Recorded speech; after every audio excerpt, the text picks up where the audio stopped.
Welcome to our channel. If you want to integrate your Android smartphone with your car's infotainment system using Android Auto, follow these step-by-step instructions for proper setup and connection. Step 1. Verify your car's compatibility with Android Auto. Check your vehicle's manual or manufacturer's website for confirmation. Step 2. Download the Android Auto app from Google Play Store on your Android smartphone running Android 6.0 or higher. Step 3.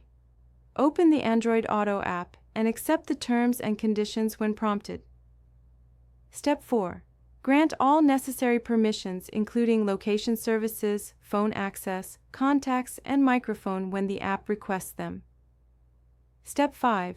Start your vehicle and ensure the infotainment system is powered on and functioning. Step 6.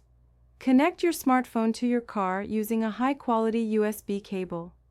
Plug one end into your phone and the other into the car's USB port designated for data transfer. Step 7.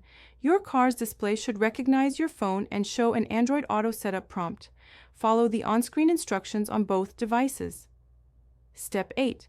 Once setup is complete, Android Auto will launch automatically when you connect your phone. You can now use Google Maps, make calls, send messages, and play music through your car's display. Don't forget to like this video and subscribe to our channel.